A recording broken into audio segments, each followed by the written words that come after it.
Vinicius Haaland দ্বৈরথের অপেক্ষা, রাতে quarter ফাইনালে ওঠার লড়াইয়ে মুখোমুখি হবে ব্রাজিল নরওয়ে। সকালে স্বাগতিক মেক্সিকোর চ্যালেঞ্জ নেবে ইংল্যান্ড। জনগণ থেকে দূরে রেখে সরকার প্রধানের নিরাপত্তা নয়, পিজিআর এর প্রতিষ্ঠা বার্ষিকীতে তারেক রহমান। সবার আগে বাংলাদেশ নীতিতে জোর রাষ্ট্রপতির।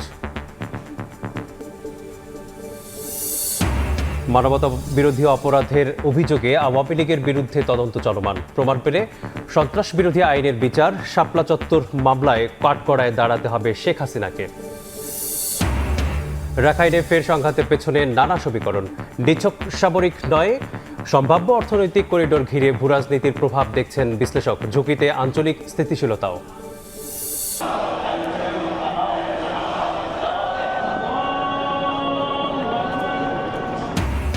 খামেনির শেষ বিদায়ে কাঁদছে ইরান। কোটি মানুষের ভালোবাসা দেখে বিস্মিত ট্রাম্প। শীর্ষ নেতাদের ফের নিশ্চিহ্নের হুমকি। আদর্শকে হত্যা করা যায় না, জবাবে তেহরান।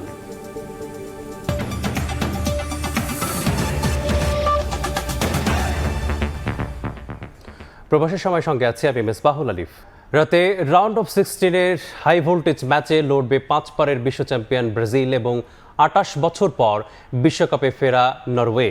সেলেসাউদের চ্যালেঞ্জ মনে করছে না নরওয়ের কোচ। অন্যদিকে গোল মেশিন আর্লিং হালান্ডকে থামানোর পরিকল্পনা সাজানো আছে বলে জানান ব্রাজিল কোচ। ম্যাচটি মাঠে গড়াবে বাংলাদেশ সময় রাত 2টায়। পেলে, Ronaldo, Nazario, Ronaldinho, Cafu, Carlo কিংবা কাকা। বর্তমান ব্রাজিলের নেই সেই সোনালী যুগ, যে বিষয়টি উঠে এলো নরওয়ে কোচের কণ্ঠে। তাই এই ব্রাজিলকে নিয়ে প্রতিপক্ষেরও নেই খুব বেশি ভাবনা। একদিকে নেইমার, ভিনিসিয়াসদের অভিজ্ঞতা, অন্যদিকে দুর্দান্ত ফর্মে থাকা আর্লিং হালান্ড। পরিসংখ্যান বলছে ব্রাজিলের জার্সি যতটা ভারী হোক, নরওয়ের বিপক্ষে তা কখনোই খুব স্বস্তিকর ছিল না। 4 দেখায় 2 হার 2 ড্র। তবে ব্রাজিল শিবিরে কিছুটা স্বস্তির খবর হলো ইনজুরি কাটিয়ে ফিরেছেন রাফিনিয়া। পুরোপুরি ফিট আছেন নেইমার। দুশ্চিন্তা বেড়েছে পাকেতাকে হারিয়ে। প্রতিপক্ষ শিবিরে আছেন গোল মেশিন আর্লিং হালান্ড। যে কোনো সময় নষ্ট করে দিতে পারেন প্রতিপক্ষের পরিকল্পনা। তাই তাকে বিশেষ নজরে দেখছেন কার্লো আনচেলত্তি। হালান্ডকে থামানোর পরিকল্পনাও প্রস্তুত সেলেসাউদের, জানিয়েছেন কোচ। হাল্যান্ডকে 1 সেকেন্ডও ফাঁকা রাখা যাবে না। একটি বল পেলেই ম্যাচ ঘুরিয়ে দিতে পারে সে। আমাদের টিমের ফুটবলাররা ইউরোপের ক্লাব ফুটবলে হাল্যান্ডের বিপক্ষে বহুবার খেলার অভিজ্ঞতা আছে। তাকে কিভাবে থামাতে হবে সেটা নিয়ে পরিকল্পনা আছে। শুধু তিনি নয়, গোটা দল নিয়ে আমাদের পরিকল্পনা আছে। ডন কার্লো দল সাজাতে পারেন সম্ভাব্য 4-3-3 ছকে, যেখানে তার শুরুর একাদশে সুযোগ পেতে পারেন ভিনিসিয়াস, মার্তিনেল্লি, কাসিমেরো, গিমারেস, গ্যাব্রিয়েল, মার্কিনিউসরা। বদলি হিসেবে নামতে পারেন রাফিনিয়া। বিশ্বকাপে 28 বছর পর ফিরে আইভরি কোস্টকে হারিয়ে নরওয়ের পাওয়া আত্মবিশ্বাস এখন আকাশ ছোঁয়া। আক্রমণের প্রাণ আর্লিং হালান্ড। 4 ম্যাচে 5 গোল করে গোল্ডেন বুটের দৌড়ে লিওনেল মেসি, এমবাপ্পের পেছনে আছেন তিনি। দলটার গুরুত্বপূর্ণ দায়িত্ব তার উপর। ইতিহাস থেকে আত্মবিশ্বাসী হলেও নরওয়ে পা রাখছে মাটিতে। তবে প্রতিপক্ষকে খুব বেশি ভয়ও পাচ্ছে না তারা। একসময়ের ভয়ঙ্কর ব্রাজিল এখন এতটাও নয় বলে মত স্টালে সালবাক্কের। ব্রাজিল অবশ্যই এই ম্যাচে ফেভারিট, তবে তারা আগের মতো ভয়ঙ্কর নয়। এই ব্রাজিল দলকে হারানো সম্ভব। ব্রাজিলকে হারাতে হলে খেলতে হবে নিজেদের সেরা ফুটবল। সেই ইতিহাসই নতুন করে লিখতে চাই আমরা। ভিনিসিয়াস দারুণ ফুটবলার, তাকে রুখতে আমাদের আলাদা পরিকল্পনা থাকবে। 1998 বিশ্বকাপে গ্রুপ পর্বের লড়াইয়ে ব্রাজিলকে 2-1 গোলে হারিয়েছিল নরওয়ে। তারেক হাসান শিমুল, সময় সংবাদ। শীর্ষ 16-তে নরওয়ের বিপক্ষে ব্রাজিলের ম্যাচ দেখতে দেশের বিভিন্ন স্থানে ভিড় করছেন সমর্থকরা। সেই খবর জানাতে রাজশাহীর টিসিতে আছেন রিপোর্টার রাফি আমিন, রাজশাহীতে আছেন মওদুদ রানা এবং রংপুরে আছেন রেদওয়ান হিমেল। দর্শকদের উন্মাদনার খবর জানাতে সরাসরি প্রথমেই যাচ্ছি রাফির কাছে। রাফি,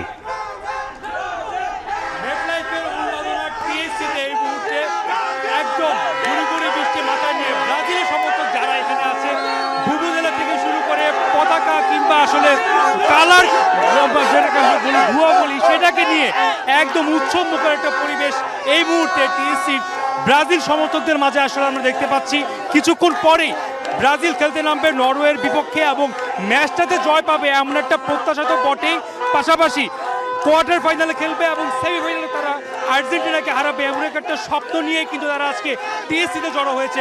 যদিও গুড়ি গুড়ি বৃষ্টি এখানে রয়েছে, তবে দর্শকদের যে উন্মাদনা সেটা আসলে দমানোর জন্য খুব একটা বেশি আসলে বৃষ্টি হয়তো বা এটা না। এই মুহূর্তে তাদের যে প্রত্যাশা বা তাদের যে উন্মাদনা আসলে আমরা টিএসসিতে দেখছি সেটা কোনো অংশেই হয়তোবা মেটলাইফের থেকে কম নয়। তাদের যে উন্মাদনা, একই সাথে তাদের যে আত্মবিশ্বাস, সেটা আসলে আমরা তাদের কাছ থেকে শোনার চেষ্টা করছিলাম। আমরা এখানে আসার পর থেকেই বৃষ্টি মাথায় নিয়ে তাদের উন্মাদনা দেখতে কি তাদেরকে যখন জিজ্ঞাসা করছিলাম আজকের ম্যাচের তাদের ফলাফলের প্রত্যাশাটা কি, তখন তারা বলছিলেন যে নরওয়েকে হারিয়ে বেশ ভালোই একটা জয় নিয়ে তারা আজকে বাসায় ফিরবে। এই বৃষ্টি তাদের কাছে আসলে কোনো কিছুই না, তারা শুধু চায় এই বৃষ্টিটা মাথায় নিয়ে আনন্দের হাসি নিয়ে তারা আজকে বাড়ি ফিরবে এবং নিশ্চিন্তে তারা একটা ঘুম দিবে যে ব্রাজিল জয় পেয়েছে এবং তাদের যে জয়ের ধারাটা সেটা তারা অব্যাহত রেখেছে। একই সাথে বলতে হয় নেইমার জুনিয়র আজকে লম্বা সময় খেলার কথা, তাদের বিশ্বাস। একই সাথে তারা চায় ভিনিসিয়াস জুনিয়র যে পারফরমেন্সটা আসলে ধরে রেখেছে পুরো ওয়ার্ল্ড কাপ জুড়ে, সেই ধারাবাহিকতা তারা আজকেও ধরে রাখবে। এবং লুকাস পাকুয়েতা তিনি আজকে নেই, তার বদলে মার্টিনেল্লি খেলবে। মার্টিনেল্লির সবশেষ ম্যাচেও শেষ মুহূর্তের গোলে জাপানকে হারিয়েছিল এবং এই যে তার পারফরমেন্সটা, যে ছন্দটা, সেটা আজকের ম্যাচেও তিনি ধরে রাখবেন এবং জাপানকে যাবে আসলে হারিয়ে ব্রাজিল আজকে শেষ 16তে খেলছে, ঠিক একইভাবে আজকে তারা নরওয়েকে হারিয়ে তারা কোয়ার্টার ফাইনালে খেলবে, এমনটাই তাদের এখানে প্রত্যাশা এবং তাদের যে উন্মাদনা। একই সাথে পাশাপাশি বলতে হয় এখানে আর্জেন্টিনার সমর্থকদের কিন্তু আসলে সমাগম রয়েছে, তাদেরও বিশ্বাস যে আজকে হয়তো ব্রাজিল ম্যাচটা জিতবে না, এরকম একটা প্রত্যাশা। এই মুহূর্তে আমরা রাজশাহীতে চলে যাবো, সেখানে রানা উপস্থিত আছেন, সেখানকার পরিস্থিতি জানাবেন তিনি।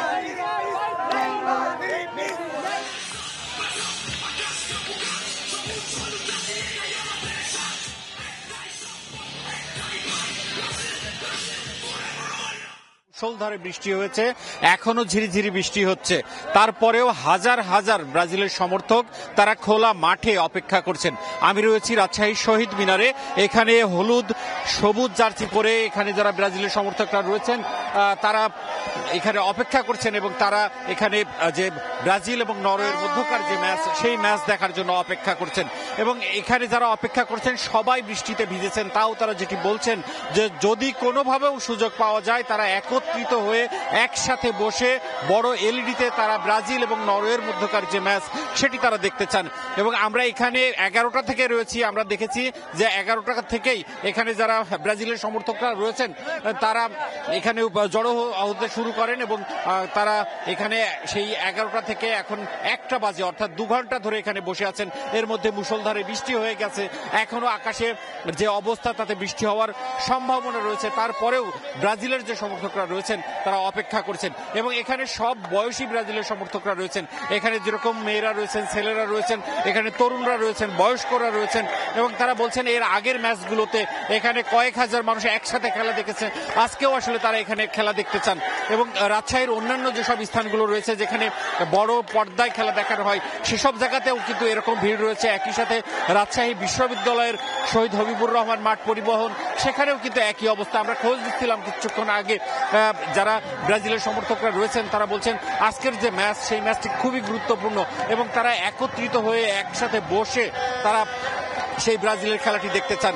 এখানকার যারা ভক্তরা রয়েছেন তারা যেটি বলছেন যে তাদের যে চাওয়া আজকের একাদশে নেইমার থাকবেন এবং যে দুর্দান্ত ফর্মে রয়েছেন ভিনি, সেই ভিনি আজও গোলে দেখা পাবেন এবং তারা এই ম্যাচটি জয়ী হতে দেখবেন, সেই প্রত্যাশাই কিন্তু তারা এখানে এসেছেন। এবং আমরা যেটি দেখছি তারা যেরকম জার্সি পরেছেন, তাদের প্রিয় দলের পক্ষে তারা স্লোগান তুলছেন, তারা ভুবুজলা বাজাচ্ছেন।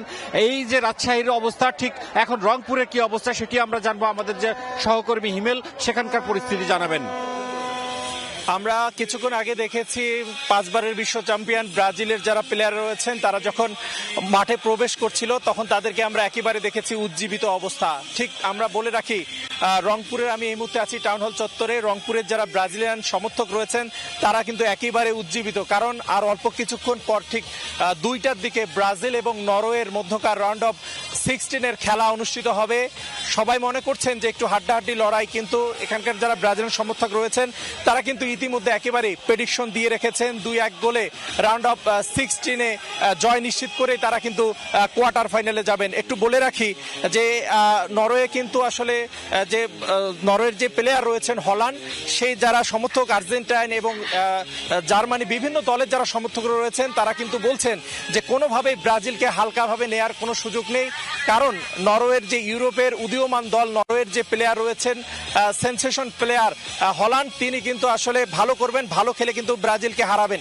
কিন্তু ইতিমধ্যে কিন্তু সেলসাও বাহিনীর প্রত্যাশা আজকে আসলে 2-1 গোলে ম্যাচ জিতেই কিন্তু তারা কোয়ার্টার ফাইনাল নিশ্চিত করবেন।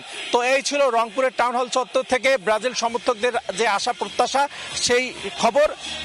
এখন দেখা যাক অল্প কিছুক্ষণ সময়ের ব্যাপার কি হতে যাচ্ছে। তো এই ছিল রংপুরের টাউন হল চত্বর থেকে আমার কাছে থাকা সর্বশেষ তথ্য। বিশ্বকাপে নরওয়ে এবং ব্রাজিলের খেলা দেখতে উৎসুক দর্শকরা অপেক্ষা করছেন। সেই খবর জানতে যুক্ত ছিলাম দেশের বিভিন্ন স্থানে। এবার অন্য প্রসঙ্গ। পরিবর্তিত ভূরাজনৈতিক বাস্তবতা, সাইবার যুদ্ধসহ বহুমাত্রিক চ্যালেঞ্জ মোকাবেলায় সশস্ত্র বাহিনীকে করা হবে সময় উপযোগী। নিরাপত্তা কৌশল যেন সরকার প্রধানকে জনগণ থেকে দূরে ঠেলে না দেয়, সেই খেয়াল রাখার নির্দেশনা দিয়েছেন প্রধানমন্ত্রী তারেক রহমান। পিজিআরের প্রতিষ্ঠাবার্ষিকীর আয়োজনে যোগ দিয়ে রাষ্ট্রপতি মোহাম্মদ শাহাবুদ্দিন বলেন, সশস্ত্র বাহিনী হবে চতুর্মাত্রিক। জোর দেন সবার আগে বাংলাদেশ নীতিতে। ঢাকা সেনানিবাসে প্রেসিডেন্ট গার্ড রেজিমেন্টের ৫১তম প্রতিষ্ঠাবার্ষিকীর আয়োজনে যোগ দেন প্রধানমন্ত্রী তারেক রহমান। কেক কেটে প্রতিষ্ঠাবার্ষিকীর উদ্বোধন করেন সরকার প্রধান। কুশল বিনিময় করেন চট্টগ্রামে শহীদ রাষ্ট্রপতি জিয়া রহমানের সঙ্গে শহীদ হওয়া ৫ পিজিআর সদস্যের পরিবারের সঙ্গে। এ সময় সাইবার যুদ্ধসহ বহুমাত্রিক চ্যালেঞ্জ মোকাবেলায় বাহিনীগুলোকে আরও আধুনিক এবং প্রশিক্ষিত হওয়া জরুরি উল্লেখ করে সশস্ত্র বাহিনীকে আরও আধুনিকায়নের উদ্যোগ নেওয়া হয়েছে বলে জানান প্রধানমন্ত্রী। সশস্ত্র বাহিনীর পাশাপাশি পিজিআর কিংবা এসএসএফ এর মতন সফিস্টিকেটেড বাহিনীগুলোকেও সরকার আরও আধুনিকায়নের পরিকল্পনা গ্রহণ করেছে। পিজিআর এর মতন বিশেষায়িত বাহিনীর সর্বোচ্চ সফলতার জন্য আধুনিক নিরাপত্তা কৌশল এবং প্রযুক্তিগত দক্ষতা অর্জনের পাশাপাশি প্রতি সদস্যের সাহস, সততা, বিশ্বস্ততা, সর্বোচ্চ পেশাদারিত্ব, নিয়মানুবর্তিতা এবং সর্বোপরি চেইন অফ কমান্ড অনুসরণ, এই বিষয়গুলো কঠোরভাবে মেনে চলা অপরিহার্য।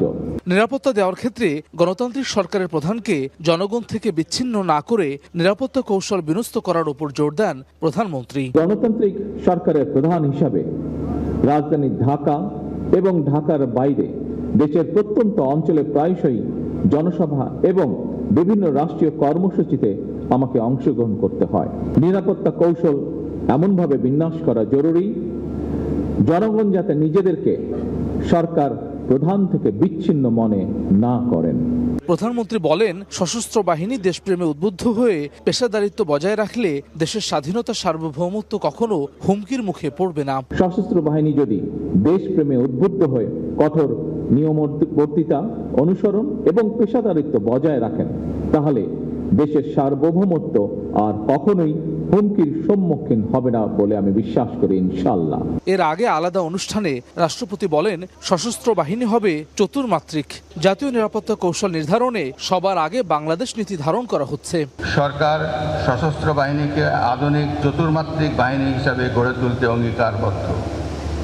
দেশের প্রতিরক্ষা পরিকল্পনা প্রণয়ন ও প্রস্তুতি, প্রতিরোধ সক্ষমতা বৃদ্ধি ও জাতীয় নিরাপত্তা কৌশল নির্ধারণে নেওয়া হয়েছে সবার আগে বাংলাদেশ নীতি।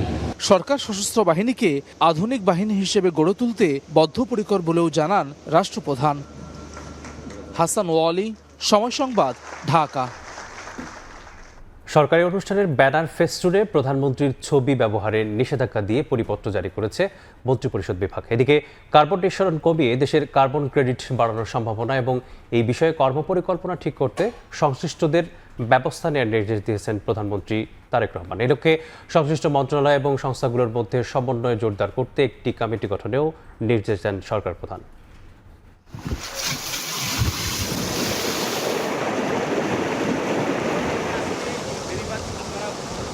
বিশ্বে মোট কার্বন নিঃসরণের ৮৬% জন্যই দায়ী অর্থনৈতিকভাবে শক্তিশালী শিল্পোন্নত দেশগুলো। এর প্রভাবে বৈশ্বিক জলবায়ু পরিবর্তনে ক্ষতিগ্রস্ত দেশের মধ্যে অন্যতম বাংলাদেশ। এই পরিস্থিতিতে কার্বন নিঃসরণ কমিয়ে কার্যকর পদক্ষেপ বাস্তবায়ন করা গেলে কার্বন ক্রেডিট অর্জনের মাধ্যমে আন্তর্জাতিক বাজারে সম্ভাবনা কাজে লাগানো সম্ভব। রোববার সকালে সচিবালয়ের মন্ত্রিপরিষদ বিভাগে প্রধানমন্ত্রীর কার্যালয়ে জলবায়ু পরিবর্তন বিষয়ক এক সভা অনুষ্ঠিত হয়। এতে নবায়নযোগ্য জ্বালানির ব্যবহার বৃদ্ধি, শিল্প খাতে পরিবেশ বান্ধব প্রযুক্তির প্রয়োগ, জ্বালানি দক্ষতা উন্নয়ন, বন সংরক্ষণ এবং ব্যাপক বৃক্ষরোপণের মাধ্যমে কার্বন শোষণ বাড়ানোর বিষয়ে গুরুত্ব আরোপ করেন প্রধানমন্ত্রী তারেক রহমান। পাশাপাশি আন্তর্জাতিক কার্বন বাজারে বাংলাদেশের সম্ভাবনা কাজে লাগাতে বাস্তবসম্মত পরিকল্পনা গ্রহণের নির্দেশ দেন তিনি। এ সময় কার্বন ক্রেডিট ব্যবস্থাপনায় স্বচ্ছতা নিশ্চিত, নির্ভরযোগ্য তথ্য ভাণ্ডার গড়ে তোলা এবং আন্তর্জাতিক সংস্থাগুলোর সঙ্গে সমন্বয় বাড়ানোর কথাও বলেন সরকার প্রধান। এর আগে সচিবালয়ে জাতীয় পল্লী উন্নয়ন দিবস 2026 উপলক্ষে স্মারক ডাক টিকিট উদ্বোধন করেন প্রধানমন্ত্রী তারেক রহমান। উন্নত পল্লী সমৃদ্ধ দেশ, সবার আগে বাংলাদেশ, এই প্রতিপাদ্যকে সামনে রেখে 10 টাকা মূল্যমানের স্মারক ডাক টিকিটের সঙ্গে একটি উদ্বোধনী খাম ও 5 টাকা মূল্যমানের একটি ডাটা কার্ডও প্রকাশ করা হয়। এদিকে সরকারি কোনো অনুষ্ঠান উপলক্ষে প্রস্তুত করা ব্যানার, ফেস্টুন ও বিলবোর্ডে প্রধানমন্ত্রীর ছবি ব্যবহারে নিষেধাজ্ঞা দিয়ে পরিপত্র জারি করেছে মন্ত্রিপরিষদ বিভাগ। এতে বলা হয়, ব্যানার, ফেস্টুন ও বিলবোর্ড প্রস্তুতের ক্ষেত্রে অনুষ্ঠানের বিষয়বস্তুকে প্রাধান্য দিয়ে প্রয়োজনীয় ও সামঞ্জস্যপূর্ণ তথ্য উপস্থাপন করতে হবে। মুরসালিন হক জুনায়েদ, সময় সংবাদ, ঢাকা। প্রবাসী সময় আরও থাকছে। লেখক গবেষক আবুল কাসেম ফজলুল হকের প্রয়াণ, হঠাৎ অসুস্থ হলে হাসপাতালে নেয়ার পথে মৃত্যু। সর্বস্তরে বাংলা ভাষা ব্যবহারের লড়াইয়ে রাখেন গুরুত্বপূর্ণ ভূমিকা। আরএফএল এসডব্লিউআর পাইপই মাপে যা বলে তাই দেয়। RFL SWR pipe and fittings. মানবতা বিরোধী অপরাধে দল হিসেবে আওয়ামী লীগের বিরুদ্ধে তদন্ত চলছে। অপরাধের প্রমাণ পাওয়া গেলে সন্ত্রাস বিরোধী আইন এবং ট্রাইব্যুনালের বিদ্যমান আইন অনুযায়ী বিচার করা সম্ভব হবে বলে জানিয়েছেন চিফ প্রসিকিউটর। শাপলা চত্বরের ঘটনাসহ বেশ কয়েকটি সুনির্দিষ্ট মামলায় শেখ হাসিনাকেও বিচারের মুখোমুখি করা হবে বলে জানান চিফ প্রসিকিউটর। রাজনৈতিক দল হিসেবে আওয়ামী লীগের বিচার দাবি করেছি আমরা, আপনারা দাবি করেছেন, তদন্ত পরিচালিত হচ্ছে। ইনশাআল্লাহ খুব শিগগির রাজনৈতিক দল হিসেবে সেই রাজনৈতিক দলকে বিচারের কাঠগড়ায় নিয়ে যাওয়া হবে। শনিবার জুলাই জাতীয় সম্মেলনে স্বরাষ্ট্রমন্ত্রীর এমন বক্তব্যের পর আওয়ামী লীগের বিচার প্রক্রিয়া নিয়ে নতুন করে শুরু হয় আলোচনা। সংগঠন হিসেবে আওয়ামী লীগের রোববার এ বিষয়ে আন্তর্জাতিক অপরাধ ট্রাইব্যুনালের কার্যালয়ে চিফ প্রসিকিউটর জানান, দল হিসেবে আওয়ামী লীগের বিরুদ্ধে মানবতা বিরোধী অপরাধের প্রমাণ পাওয়া গেলে সন্ত্রাস বিরোধী আইনের সংশ্লিষ্ট ধারা এবং ট্রাইব্যুনালের বিদ্যমান আইনে বিচার করা সম্ভব। ইন্টারন্যাশনাল ক্রাইমস ট্রাইব্যুনাল অ্যাক্ট 1973 যেটা তারা প্রণয়ন করেছিল, সন্ত্রাস বিরোধী আইন 2009 যেটা তারা প্রণয়ন করেছিল, এই দুইটি আইনেই বাংলাদেশ আওয়ামী লীগ সরকার তারা প্রণয়ন করে রেখেছে এবং তাদের আইনেই এই জাতীয় অপরাধগুলোর বিচারের ব্যবস্থা আছে। চিফ প্রসিকিউটর আরও জানান, 2013 সালের শাপলা চত্বরের হত্যাকাণ্ড সহ শেখ হাসিনার বিরুদ্ধে একাধিক মামলার তদন্ত চলছে। শেখ হাসিনার বিরুদ্ধে আরও অনেকগুলো মামলার বিচারাধীন, আরও অনেকগুলি মামলায় তার বিরুদ্ধে রিপোর্ট দাখিল এর অপেক্ষায় আছে। বিশেষ করে আমাদের হেফাজত সহ আরও অনেক, শাপলা চত্বর মামলা সহ অনেকগুলোতে তিনি বিচারের সম্মুখীন হতে পারেন। একটা মামলায় তার বিরুদ্ধে শাস্তি দেওয়া হয়েছে, তার উচিত তিনি বাংলাদেশে এসে এই বিষয়গুলো বিচার মোকাবেলা করেন। দলগত অপরাধ প্রমাণিত হলে আওয়ামী লীগের সভানেত্রী হিসেবেও শেখ হাসিনাকে বিচারের কাঠগড়ায় দাঁড়াতে হবে বলে জানান চিফ প্রসিকিউটর। নানান বিতর্কিত কর্মকাণ্ড আছে। শাহরিয়ার শমিক, সময় সংবাদ, ঢাকা। 16 জুলাই শহীদ দিবস হিসেবে পালন করবে মুক্তিযুদ্ধ বিষয়ক মন্ত্রণালয়। জুলাই গণঅভ্যুত্থান স্মরণে মাসব্যাপী নানা কর্মসূচি নেয়ার কথা জানিয়েছেন প্রতিমন্ত্রী ইশরাক হোসেন। গুম, নির্যাতন এবং রাষ্ট্রকর্তৃক নিপীড়নের ঘটনা নিয়ে কাজ করতে নতুন অধিদপ্তর প্রতিষ্ঠার পরিকল্পনা চলছে বলেও জানান তিনি। 24 জুলাই আগস্টের ছাত্র জনতার অভ্যুত্থানের ভিত কেঁপে ওঠে স্বৈরশাসনের। 5 আগস্ট পতন ঘটে শেখ হাসিনার। ফ্যাসিবাদ থেকে দেশমুক্ত হলেও অভ্যুত্থানে প্রাণ দিতে হয়েছে 1,500-এর মতো ছাত্র জনতাকে। জুলাইয়ের ঘটনা প্রবাহ স্মরণ ও শহীদদের প্রতি শ্রদ্ধা জানাতে মাসব্যাপী কর্মসূচি হাতে নিয়েছে সরকার। রোববার মুক্তিযুদ্ধ বিষয়ক মন্ত্রণালয় আয়োজিত সংবাদ সম্মেলনে কর্মসূচির বিস্তারিত তুলে ধরেন মুক্তিযুদ্ধ বিষয়ক প্রতিমন্ত্রী ইশরাক হোসেন। 5 আগস্ট রাষ্ট্রীয়ভাবে জুলাই গণঅভ্যুত্থান দিবস পালন সহ জুলাই জুড়ে আলোকচিত্র প্রদর্শনী, শহীদদের স্মরণে ভিত্তিপ্রস্তর স্থাপন ও স্মরণ সভার আয়োজন করা হবে।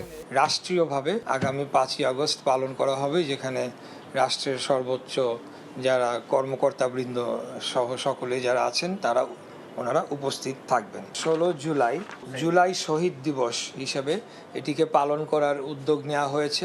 এছাড়া গুম, নির্যাতন ও রাষ্ট্রীয় নিপীড়নের ঘটনাগুলো নিয়ে কাজ করতে নতুন অধিদপ্তর প্রতিষ্ঠার পরিকল্পনার কথাও জানান প্রতিমন্ত্রী। গুম, নির্যাতন ও রাষ্ট্রীয় নিপীড়ন পুনর্বাসন অধিদপ্তর নামে মুক্তিযুদ্ধ বিষয়ক মন্ত্রণালয়ের অধীনে আরেকটি এই একই রূপে একটি অধিদপ্তর গঠন করা হোক, সেই লক্ষ্যে আমি কাজ করে যাচ্ছি। আমাদের মাননীয় প্রধানমন্ত্রী এটিকে অনুমোদন দেবেন এবং এদের ওয়েলফেয়ার, এদের যে লস, সেটা তো আমরা কোনোদিনও পূরণ করতে পারবো না, কিন্তু তাদের পাশে যে আমরা রয়েছি, রাষ্ট্র যে তাদের পাশে রয়েছে, সেটি আমরা প্রতিষ্ঠা করতে পারবো।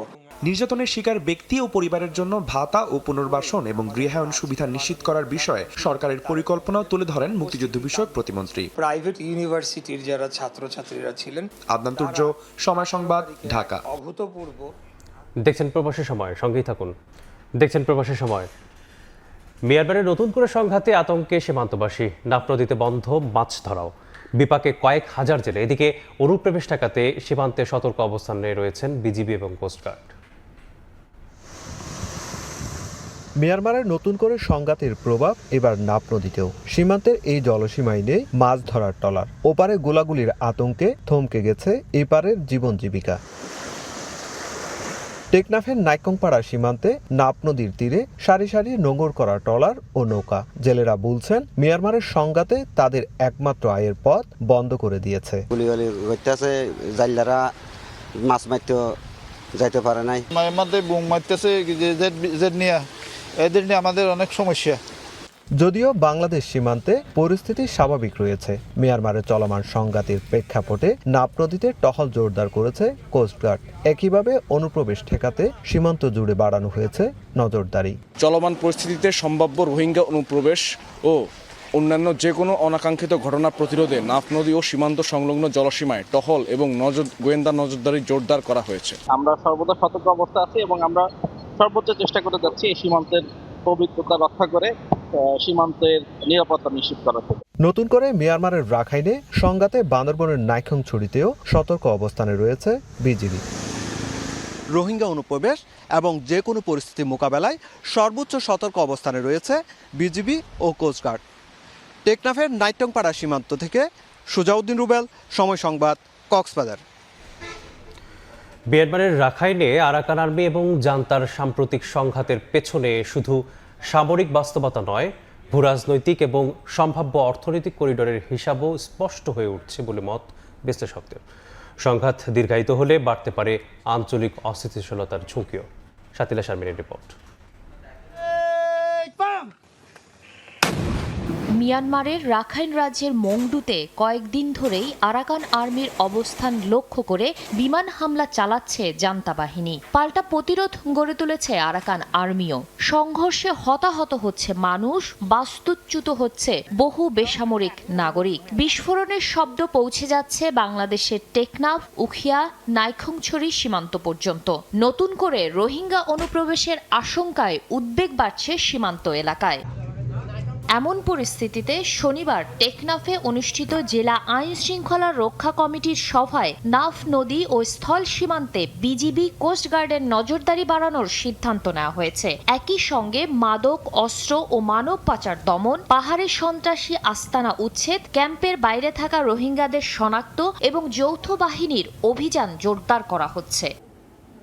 আন্তর্জাতিক সম্পর্ক বিশ্লেষকদের মতে রাখাইনের সংঘাতকে শুধু সামরিক সংঘাত হিসেবে দেখলে পুরো চিত্র বোঝা যাবে না। সম্ভাব্য বাংলাদেশ, চীন, মিয়ানমার অর্থনৈতিক করিডোরকে ঘিরেও আঞ্চলিক এবং আন্তর্জাতিক স্বার্থের প্রতিযোগিতা ক্রমেই স্পষ্ট হচ্ছে। করিডোর আমি মনে করি নতুন একটা প্ল্যান, একেবারেই নতুন প্ল্যান, যেহেতু এর সাথে লিঙ্ক করা হচ্ছে যে হ্যাঁ রোহিঙ্গার সমাধানও পাওয়ার একটা সুযোগ আছে এই ইকোনমিক করিডোরের মাধ্যমে। আমরা দেখেছি বেশ কিছুদিন ধরে কোনো সংঘর্ষ হয়নি, কিন্তু এই করিডোরের যে কথাটা সামনে আসছে চাইনিজ প্রস্তাব পিছনে আমার মনে হয় আঞ্চলিক শক্তির ইন্ধন থাকতে পারে। বেশ কতগুলো অ্যাক্টার্স চাইবে না ইকোনমিক করিডোর হোক। বাংলাদেশের এখন কাজ হবে এর উপর গুরুত্ব দেওয়া। এদিকে নিরাপত্তা বিশ্লেষকরা বলছেন সংঘাত দীর্ঘায়িত হলে সীমান্ত নিরাপত্তা, নতুন রোহিঙ্গা ঢল, অস্ত্র ও মাদক চোরাচালান এবং সীমান্তবর্তী এলাকায় অস্থিতিশীলতার ঝুঁকি আরও বাড়তে পারে। তাই কূটনৈতিক উদ্যোগের পাশাপাশি সীমান্ত ব্যবস্থাপনাও জোরদারের পরামর্শ তাদের। যুদ্ধের হাত থেকে রক্ষা পাওয়ার জন্য তারা আশ্রয়ের জন্য ছুটবে, তো সেই আশ্রয়টা হচ্ছে এখন তারা এদিকে প্রলুব্ধ হওয়ার সম্ভাবনা বেশি।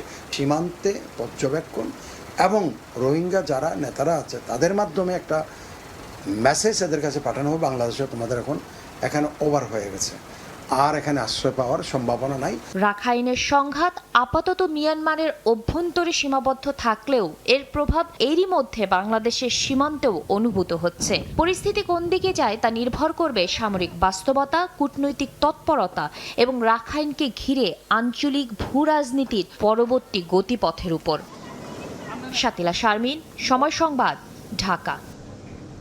প্রবাসী সভায় আরও থাকছে। 4 মাস পর সিলেট ম্যানচেস্টার রুটে বিমান চলাচল শুরু। যুক্তরাজ্য থেকে এলেন 272 যাত্রী। সরাসরি পৌঁছতে পেরে স্বস্তি। সিলেট কক্সবাজার ফ্লাইট পুনরায় চালুর আশ্বাস।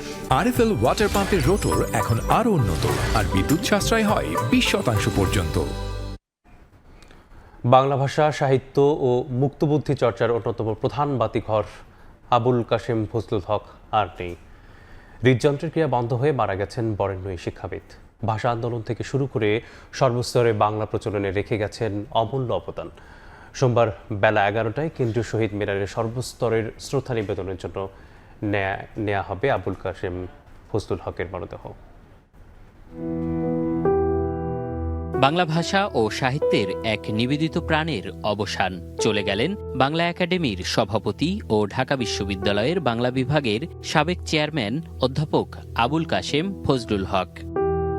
রোববার বিকেলে রাজধানীর মিরপুরে হৃদযন্ত্রের ক্রিয়া বন্ধ হয়ে শেষ নিঃশ্বাস ত্যাগ করেন তিনি। এই বরেণ্য শিক্ষাবিদের মৃত্যুর খবরে ছুটে যান দীর্ঘদিনের সহকর্মীরা। দেখতে যান সরকারের সাংস্কৃতিক বিষয়ক মন্ত্রীও।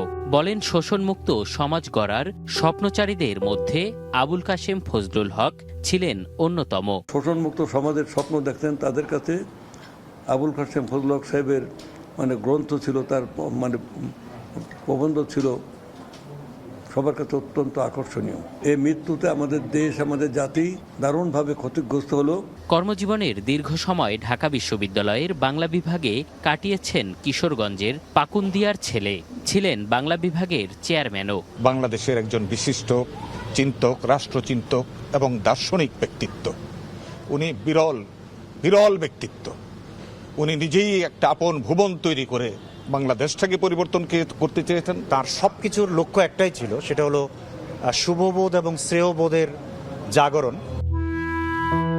21শে ফেব্রুয়ারির আন্দোলন, রাজনীতি দর্শন, সাহিত্য চিন্তা, সংস্কৃতি সহজ কথা, এমন 20টি বই তার ঝুলিতে। সম্পাদনা করেছেন সুন্দরম ও লোকায়াত, দুটি সাময়িক পত্র। তার সম্পাদনায় প্রকাশিত হয়েছে ইতিহাসের আলোকে বাংলাদেশের সংস্কৃতি, স্বদেশ চিন্তার মতো একাধিক গ্রন্থ। সর্বস্তরে বাংলা ভাষার ব্যবহার নিশ্চিত করতে গুরুত্বপূর্ণ ভূমিকা রেখেছেন আবুল কাশেম ফজলুল হক। 1981 সালে বাংলা একাডেমি পুরস্কারে ভূষিত হন এই শিক্ষাবিদ। এম এ আজিম, সময় সংবাদ, ঢাকা। দেখছেন প্রবাসী সময়, সঙ্গে থাকুন। দেখছেন প্রবাসী সময়। হাম ও উপসর্গে মারা গেছে আরও 7 জন। নতুন করে আক্রান্ত হয়েছে 1031 জন। হাম ও ডেঙ্গুর উপসর্গ কাছাকাছি হওয়ায় বিভ্রান্তিতে অভিভাবক। এতে রোগ শনাক্তে দেরি হচ্ছে অনেক ক্ষেত্রেই। এর ফলে বাড়ছে জটিলতা। চিকিৎসকরা বলছেন, লক্ষণ কাছাকাছি হলেও সুনির্দিষ্ট কিছু উপসর্গ দেখেই সম্ভব চিহ্নিত করা। তাই 3 দিনের বেশি জ্বর থাকলে স্বাভাবিক না ভেবে দ্রুত হাসপাতালে নেওয়ার পরামর্শ চিকিৎসকদের। জ্বর, শরীরে র্যাশ, ব্যথা, দুর্বলতা এমন সব উপসর্গ দেখা দিলেই অভিভাবকদের প্রথম ভাবনা হাম। কিন্তু একই সময়ে দেশের চোখ রাঙাচ্ছে ডেঙ্গু। এই অবস্থায় একই ধরনের প্রাথমিক লক্ষণের কারণে বিভ্রান্তিতে পড়ছেন অভিভাবকরা। শিশু হাসপাতালের হাম ও ডেঙ্গু ওয়ার্ডে ভর্তি শিশুদেরও লক্ষণ প্রায় একই। কারো জ্বর থেকে র্যাশ, আবার কারো তীব্র জ্বরের সঙ্গে আছে নিউমোনিয়া। ওরও জ্বর নিয়ে আর জ্বর সারতেছিল না, তো আমরা ওইটা চিন্তা করিনি যে হাম হইতে পারে। হামের সাথে নিউমোনিয়াও ধরা পড়ে।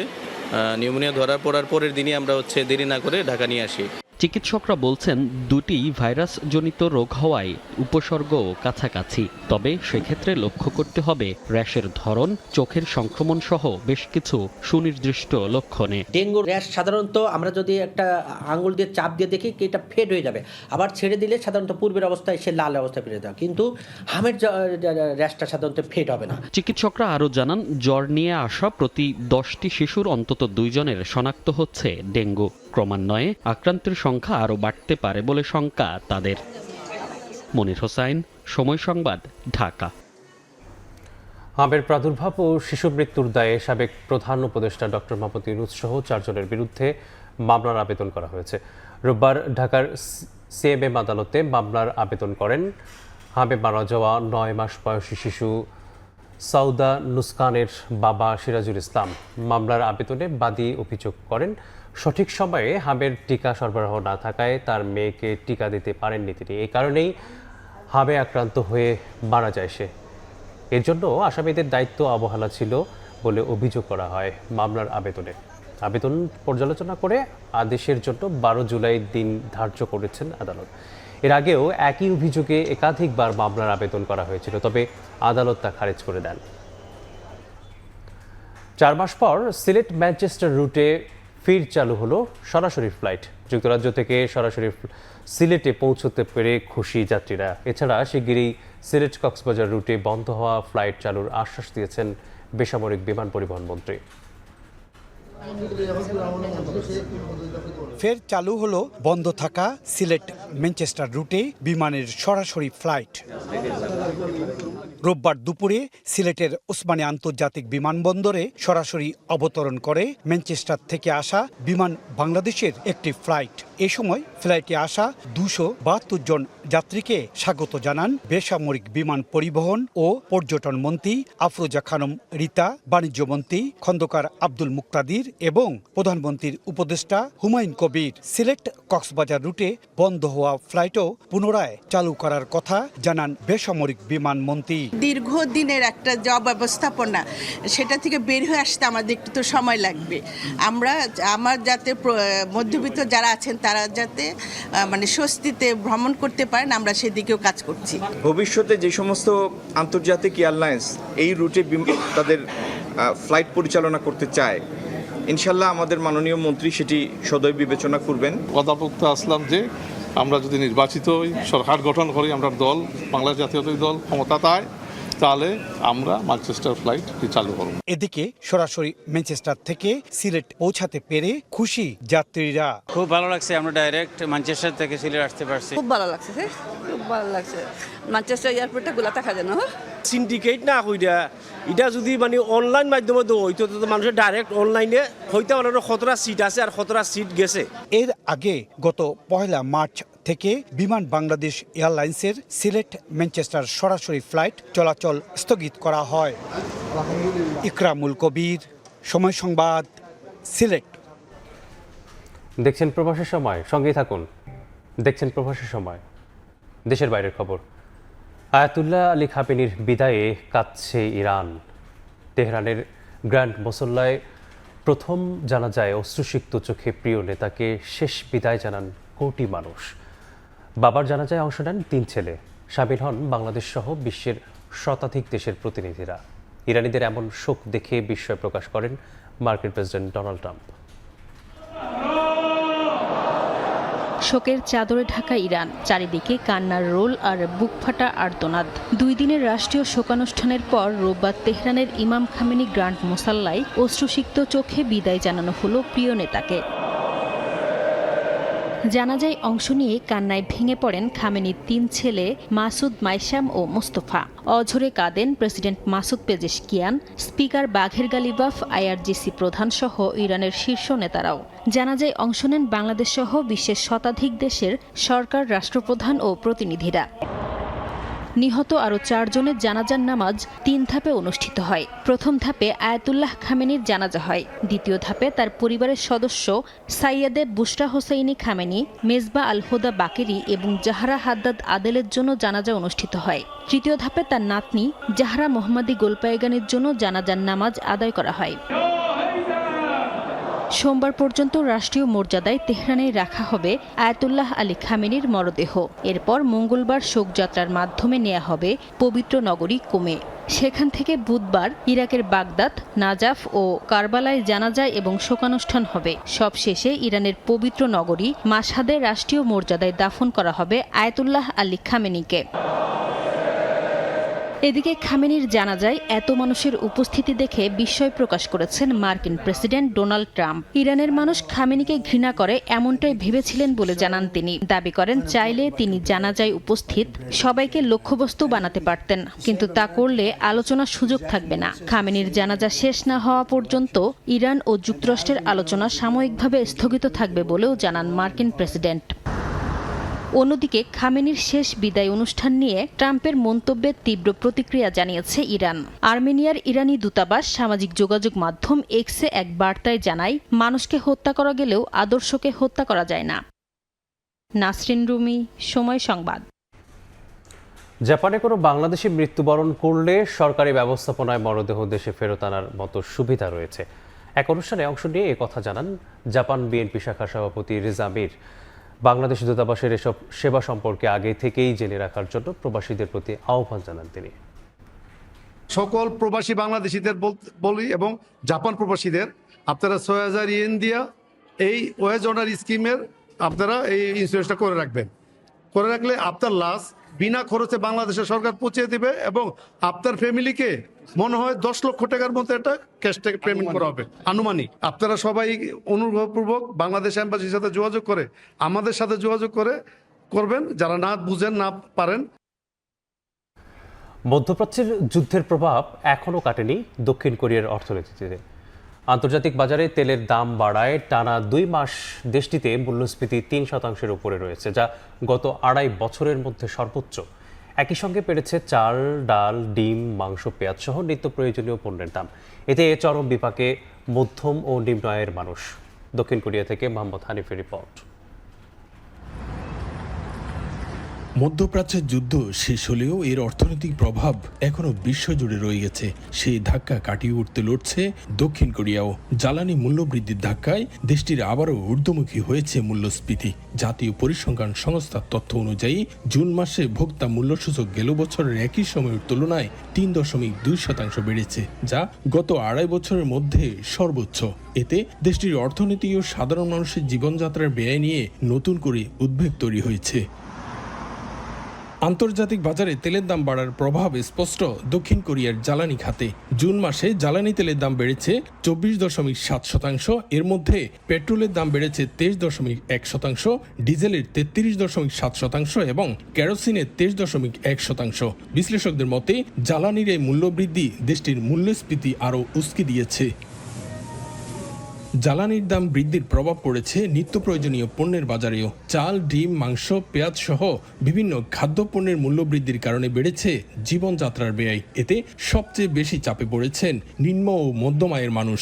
বর্তমানে জিনিসপত্রের দাম এরকম হারে বাড়ছে যা আসলে আমাদের ইনকামের তুলনায় সেটা অনেক বেশি। আমাদের চলাফেরা বা এই যে খাওয়া দাওয়া সহ সব মিলে খুব কষ্টকর হয়ে যাচ্ছে। যুদ্ধের কারণে বা যেই অর্থনৈতিক মন্দা যেতেছে সারা বিশ্বে, আশা করি এটা দূর হবে এবং দক্ষিণ কোরিয়া অর্থনৈতিক সচ্ছলতা আসবে ইনশাল্লাহ। তবে ভিন্ন কথা বলছেন দেশটির অর্থনৈতিক ও পরিসংখ্যান বিষয়ক মহাপরিচালক। তার মতে প্রতিকূল আবহাওয়ার কারণে কৃষি পণ্য উৎপাদন কমে যাওয়াই মূল্যস্ফীতি বৃদ্ধির অন্যতম কারণ। আবহাওয়ার বিরূপ প্রভাবের কারণে ফলন কমে যাওয়ায় বেশ কিছু সবজির দাম বেড়েছে। এছাড়াও কৃষি, প্রাণী সম্পদ ও মৎস্যপণ্য সহ সামগ্রিক মূল্য বৃদ্ধির হারও আগের তুলনায় কিছুটা বেড়েছে। তবে এই সংকটের মধ্যেও আশার আলো দেখছে দক্ষিণ কোরিয়ার সরকার ও কেন্দ্রীয় ব্যাংক। চলতি মাস থেকেই অভ্যন্তরীণ বাজারে মূল্যস্ফীতির এই তীব্র চাপ কিছুটা কমে আসবে বলে প্রত্যাশা নীতি নির্ধারকদের। দক্ষিণ কোরিয়া থেকে মোহাম্মদ হানিফ, সময় সংবাদ। জার্মানিতে উগ্র ডানপন্থী রাজনীতির বিরুদ্ধে আবারও রাজপথে নেমেছে হাজারো মানুষ। থুরিঙ্গেন অঙ্গরাজ্যের এরফুর্টে এএফডির দলীয় কাউন্সিল ঘিরে বিক্ষোভকারীদের সঙ্গে পুলিশের উত্তেজনা ছড়িয়ে পড়ে। গণতন্ত্র এবং সাংবিধানিক মূল্যবোধ রক্ষার দাবিতে আয়োজিত এই কর্মসূচিতে নিরাপত্তা জোরদার করে কর্তৃপক্ষ। জার্মানি থেকে বিস্তারিত জানাচ্ছেন বিটু বড়ুয়া। স্থানীয় সরকার নির্বাচনকে সামনে রেখে এবং দলীয় কাউন্সিল উপলক্ষে থুরিঙ্গেন অঙ্গরাজ্যের এয়ারফুট শহরে সমবেত হয় জার্মানির উগ্র ডানপন্থী দল অল্টারনেটিভ ফর ডয়েচল্যান্ড এএফডি। তবে সভা শুরুর আগেই শহরের বিভিন্ন এলাকায় জড়ো হন হাজারো বিক্ষোভকারী। তাদের অভিযোগ, এএফডির রাজনীতি, গণতন্ত্র ও বহুত্ববাদ সামাজিক সম্প্রীতির জন্য হুমকি। পরিস্থিতি নিয়ন্ত্রণে শহর জুড়ে মোতায়েন করা হয় বিপুল সংখ্যক পুলিশ। পুলিশ জানায় প্রতিরোধ স্লোগানে বিভিন্ন সংগঠনের কয়েক হাজার মানুষ সভাস্থলের আশেপাশে অবস্থান নেন। এএফডির প্রতিনিধিদের সভাস্থলে পৌঁছানো ঠেকাতে সড়ক ও মহাসড়কের বিভিন্ন স্থানে অবরোধের চেষ্টা করা হয়। এক পর্যায়ে বিক্ষোভকারীদের সঙ্গে আইনশৃঙ্খলা বাহিনীর ধাক্কাধাক্কি ও সংঘর্ষের ঘটনা ঘটে। পরিস্থিতি নিয়ন্ত্রণে লাঠিচার্জ করে পুলিশ। বিক্ষোভে অংশ নেয়া কর্মীরা বলেন, উগ্র ডানপন্থী রাজনীতির বিরুদ্ধে নাগরিক প্রতিরোধ অব্যাহত থাকবে। তাদের ভাষায়, গণতন্ত্র ও স্বাধীনতা রক্ষায় রাজপথে আছি এবং থাকব। যারা বিভাজনের রাজনীতি করে তাদের বিরুদ্ধে সামাজিক প্রতিরোধ আরও জোরদার করতে হবে।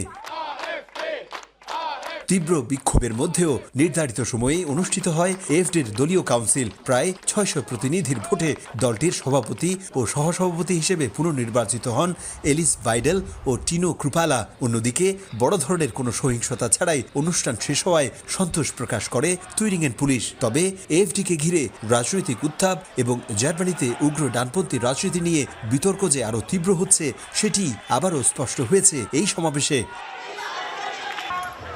জার্মানির তুইরিংয়েন অঙ্গরাজ্যের স্থানীয় সরকার নির্বাচনকে কেন্দ্র করে দেশটির কঠোর ডানপন্থী রাজনৈতিক দল অল্টারনেটিভ ফর ডয়েচল্যান্ডের কর্মকাণ্ডে উত্তপ্ত দেশটির সমাজ এবং রাজনীতি। তবে বিশ্বাস করুন আর নাই করুন, এই সময়ে জার্মানিতে নির্বাচন হলে সংখ্যাগরিষ্ঠতা নিয়ে সরকার গঠন করবে এই অভিবাসন বিরোধী দলটি, এমনটাই বলছে দেশটির সরকারি বেসরকারি জরিপ সহ জনপ্রিয় পোলিট ব্যারোমিটার। তবে তাতে উদার এবং বৈচিত্র্যময় জার্মানির কি হবে তা নিয়ে শঙ্কিত দেশটির সাধারণ মানুষ। জার্মানি থেকে বিটু বড়ুয়া, সময় সংবাদ। মমতা বন্দ্যোপাধ্যায়ের ঘনিষ্ঠতম সহযোগীদের একজন চন্দ্রিমা ভট্টাচার্য এবার সেই বিশ্বাসী নেত্রী তৃণমূল কংগ্রেস ছেড়ে বিদ্রোহী শিবিরে যোগ দিয়ে মমতার বিরুদ্ধে আনলেন একের পর এক বিস্ফোরক অভিযোগ। পাল্টা ফেসবুক লাইভে তাকে বিশ্বাসঘাতক এবং বেঈমান আখ্যা দিয়েছেন মমতা। পশ্চিমবঙ্গ থেকে সুব্রত আচার্যের রিপোর্ট। মাত্র এক মাস আগেই চন্দ্রিমা ভট্টাচার্যকে তৃণমূল কংগ্রেসের রাজ্য সভানেত্রীর দায়িত্ব দিয়েছিলেন মমতা বন্দ্যোপাধ্যায়। দলের সংকটময় সময়েও কালীঘাট মমতার ঘনিষ্ঠ বৈঠকে নিয়মিত দেখা যেত তাকে। কিন্তু শনিবার হঠাৎই সব সাংগঠনিক পদ ছাড়ার ঘোষণা দিয়ে বিদ্রোহী তৃণমূলে যোগ দেন তিনি। দল ছাড়ার পরই মমতা বন্দ্যোপাধ্যায়ের বিরুদ্ধে বিস্ফোরক অভিযোগ তোলেন চন্দ্রিমা। দাবি করেন অর্থমন্ত্রী থাকলেও বাজেট প্রণয়নে তার মতামত গুরুত্ব পেত না, এমনকি চূড়ান্ত খসড়াও তিনি দেখতেন না। এর জবাবে ফেসবুক লাইভে এসে চন্দ্রিমাকে বিশ্বাসঘাতক ও বেঈমান বলে কড়া ভাষায় আক্রমণ করেন মমতা। আমার নিশ্চয়ই লোকে দেখেছে যে আমার অনেক ক্ষমতা আছে, আমার অনেকগুলো দপ্তর, কিন্তু সেই দপ্তরে আমার নিজস্ব মতামত নিয়ে আমার দপ্তর কতটা চালাবার ক্ষমতা ছিল সেটা নিশ্চয়ই আমাদের শ্রদ্ধা মমতা ব্যানার্জি তিনি নিজেও জানেন, এবং এটা আমার বলার দরকার নেই। মৃণালবাবু কী বলছেন সেটা নিয়ে আমার মতামত প্রকাশের কোনো জায়গা নেই। উনি অনেকদিন ধরেই আমাকে বলছিলেন পদত্যাগ করবেন, কারণ ওনার ছেলে গিয়ে অলরেডি হাত মিলিয়েছেন। আমার তার জন্য কিছু বলার নেই, ভালো বুঝেছে হাত মিলিয়েছে, তাদের লাগেজ ব্যাগেজ থাকতে পারে, কিন্তু আমি তো হাত মেলাবো না। আপনারা একজন কোথায় গেলেন কি না গেলেন, I don't care, I ignore all of you. কারণ আমি নেতা চাই না, আমি কর্মী চাই। আমি সাধারণ মানুষের ভালোবাসা থেকে যেন বঞ্চিত না হই। আমার কারো বিরুদ্ধে কোনো ক্ষোভ বা কোনো দুঃখ নেই। তৃণমূলের দাবি দল ভাঙার পেছনে বিজেপির মদত রয়েছে, যদিও বিজেপির বক্তব্য তৃণমূলের ভাঙনের জন্য অন্য কাউকে দায়ী করার সুযোগ নেই। দলটির ভেতরেই আদর্শগত সংকট ছিল। এ নিয়েই দুই পক্ষের পাল্টাপাল্টি অভিযোগে পশ্চিমবঙ্গের রাজনীতি আরও উত্তপ্ত হয়ে উঠেছে। তৃণমূল সরকার ক্ষমতায় আসবার পর সেই মমতা বন্দ্যোপাধ্যায়কে আর মানুষ খুঁজে পায়নি। অনেকেই বলতে শুরু করেছিলেন, জানি না কেন এমন হয়, তুমি আর নেই সে তুমি। এখন তার একাকিত্ব দূর করানোর জন্য তার সোনার টুকরো ভাইয়েরা থাকবেন কি থাকবেন না, এটার জন্য তোর বিজেপি দায়ী নয়। যে যেখানে থাক, ভালো থাক, আনন্দে থাক, সুস্থ শরীরে থাক এবং দীর্ঘায়ু নিয়ে থাক, এটাই আমরা চাই। বিধানসভা নির্বাচনের পরাজয়ের পর থেকেই তৃণমূল ছাড়ছেন একের পর এক নেতা, বিধায়ক ও সংসদ সদস্য। সেই তালিকায় এবার যুক্ত হলো মমতা বন্দ্যোপাধ্যায়ের অন্যতম বিশ্বস্ত মুখ চন্দ্রিমা ভট্টাচার্যের নাম, যা দলটির অভ্যন্তরীণ সংকটকে আরও স্পষ্ট করে তুলেছে। সুব্রত আচার্য, সময় সংবাদ, পশ্চিমবঙ্গ, ভারত। দেখছেন প্রবাসী সময়, সঙ্গেই থাকুন। দেখছেন প্রবাসী সময়। আবারও বিশ্বকাপ প্রসঙ্গ। শেষ 16-র লড়াইয়ে স্বাগতিক মেক্সিকোর চ্যালেঞ্জ নেবে ইংল্যান্ড। ফেভারিটের তকমা থাকলেও স্বাগতিকদের বর্তমান ফর্ম কিছুটা চিন্তায় ফেলেছে থমাস টুকেলকে। এছাড়া 2200 মিটার উচ্চতার ঐতিহাসিক আজতেকা স্টেডিয়ামে পানিয়ে নেওয়াও বড় চ্যালেঞ্জ হবে থ্রি লায়ন্সদের জন্য। অন্যদিকে দলগত নৈপুণ্য দেখে ইংল্যান্ডকে হারাতে মরিয়া হাভিয়ের আগুয়ের দল। ম্যাচ শুরু বাংলাদেশ সময় সোমবার সকাল 6টায়। একদিকে আসরের ফেভারিট ইংল্যান্ড, অন্যদিকে আত্মবিশ্বাসী টইটুম্বুর মেক্সিকো। নকআউটের ম্যাচ মানেই হতে পারে যে কোনো কিছু, আর ম্যাচটা যদি হয় ঐতিহাসিক আজতেকা স্টেডিয়ামে তখন উন্মাদনা থাকবে অন্য মাত্রায়। হ্যারিকেন ম্যাজিকে কঙ্গোকে হারিয়ে রাউন্ড অফ 16-এ ওঠে ইংল্যান্ড। পুরো আসরেই নৈপুণ্য দেখাচ্ছেন থ্রি লায়ন্স অধিনায়ক। এই বিশ্বকাপে এখন পর্যন্ত করেছেন 5 গোল, কিন্তু বিপরীতে রাশফোর্ড, বেলিংহ্যামদের পারফরমেন্স ছিল না আপ টু দ্য মার্ক। তবে নকআউটের এই ম্যাচে ভুল মানেই বিশ্বকাপ থেকে বিদায়, তাই অনুশীলনে সর্বোচ্চটা উজাড় করে দিচ্ছেন ফুটবলাররা। যদিও প্রতিপক্ষের চেয়েও ইংল্যান্ডের জন্য চ্যালেঞ্জ 2200 মিটার উচ্চতার স্টেডিয়ামে খেলা। আমরা বিশ্বের ঐতিহাসিক স্টেডিয়ামে খেলতে নামছি, তবে উচ্চতার প্রভাব রয়েছে। আমারও হালকা মাথা ব্যথা করেছে, ফুটবলারদের ঘুমাতে কষ্ট হয়েছে, অনুশীলনেও কিছুটা সমস্যা হয়েছে। তবে এটা কোনো অজুহাত নয়, ফুটবলাররা এটার সঙ্গে মানিয়ে নেয়ার চেষ্টা করছে। এটা মেনেই আমাদের খেলতে হবে আর জয় তুলে নিতে হবে। ঘরের মাঠে নামার আগে উজ্জীবিত মেক্সিকো, মাঠের খেলাতেও রয়েছে দারুণ ছন্দ। জার্মানিকে হারানো ইকুয়েডরের বিপক্ষে জয় তুলি রাউন্ড অফ 16-এ স্বাগতিকরা। তাদের সবচেয়ে বড় শক্তি দলগত নৈপুণ্য, যদিও হ্যারিকেন কোচের চিন্তার কারণ। আমাদের দলে এমন ফুটবলাররা আছেন যারা ব্যক্তিগত সাফল্যের চেয়ে দলের পারফরমেন্সকে বেশি গুরুত্ব দেয়। এটাই আমাদের সবচেয়ে বড় শক্তি, এটাই আমাদের জয় এনে দিতে পারবে। হ্যাঁ, হ্যারি কেইন আমাদের পরীক্ষায় ফেলবে। সে বিশ্বমানের ফুটবলার। আমরা চেষ্টা করব মাঠে যেন সে 1 মিনিটের জন্য স্বস্তিতে খেলতে না পারে। তার কাছে বল গেলে আমরা চাপ তৈরি করব। সব মিলিয়ে এখন পর্যন্ত 8 বার মুখোমুখি হয়েছে ইংল্যান্ড মেক্সিকো, যেখানে থ্রি লায়ন্সের 6 জয়ের বিপরীতে মেক্সিকো জয় পেয়েছে কেবল 1 ম্যাচে। এর মধ্যে 1996 সালের বিশ্বকাপে একমাত্র ম্যাচে মুখোমুখি হয়েছিল 2 দল, সেখানে 2-0 ব্যবধানে জয় পায় ইংল্যান্ড। এবার ইতিহাস বদলানোর সুযোগ স্বাগতিক মেক্সিকোর সামনে। তামিম হোসেন, সময় সংবাদ। রেকর্ড সপ্তমবারের মতো নারী টি-20 বিশ্বকাপের শিরোপা জিতল অস্ট্রেলিয়া। ফাইনালে ইংল্যান্ডকে হারালো 7 উইকেটের ব্যবধানে। শুরুতে ব্যাট করে 150 রানের পুঁজি পায় ইংল্যান্ড। জবাবে 17 বল হাতে রেখেই জয় তুলে নেয় ক্যাঙ্গারু নারীরা। সোফি এক্লেস্টোনের হোয়াইট বলটা বাউন্ডারি পার হতেই আনন্দে ফেটে পড়ে অস্ট্রেলিয়া শিবির। একে অন্যকে জড়িয়ে ধরে আনন্দে ভাসেন Ellyse Perry, Ash Gardner, Beth Mooney. আর মাঠের অন্য পাশে কান্নায় ভেঙে পড়েন ইংল্যান্ডের ক্রিকেটাররা। দ্বিতীয় শিরোপা জেতার চ্যালেঞ্জ নেয়া তো দূরে থাক, উল্টো চতুর্থ ফাইনাল হারল ন্যাড ব্র্যান্ড বাহিনী। লর্ডসের ফাইনালটা একেবারেই জমাতে পারেনি স্বাগতিকরা। পুরো 20 ওভার খেলে তাদের স্কোর বোর্ডে জমা হয় সর্বসাকুল্যে 150 রান। সর্বোচ্চ 58 আসে অধিনায়কের উইলো থেকে, কিন্তু এই লক্ষ্য পাত্তায় পায়নি অজিতের সামনে। বেথ মুনি এবং লিচফিল্ডের ব্যাটে সহজেই জয় পেয়ে যায় অস্ট্রেলিয়া। 10 আসরের 8টি ফাইনাল খেলে সপ্তমবারের মতো চ্যাম্পিয়ন মাইটি অজি। ফাইনাল এবং টুর্নামেন্ট সেরা ক্রিকেটার হয়েছেন বেথ মুনি।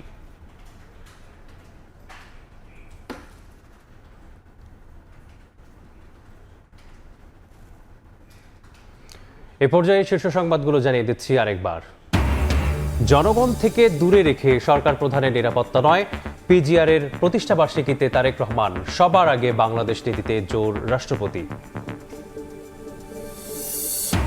রাখাইনে ফের সংঘাতের পেছনে নানা সমীকরণ। নিছক সামরিক নয়, সম্ভাব্য অর্থনৈতিক করিডোর ঘিরে ভূরাজনীতির প্রভাব দেখছেন বিশ্লেষক। ঝুঁকিতে আঞ্চলিক স্থিতিশীলতাও।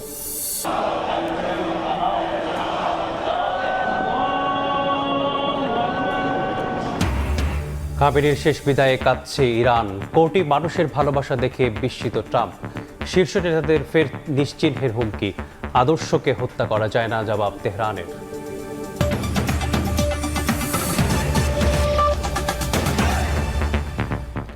এই ছিল প্রবাসী সময়। দর্শক, বিশ্বকাপ ফুটবলের মহাযজ্ঞ সরাসরি সম্প্রচার করছে সময় টেলিভিশন।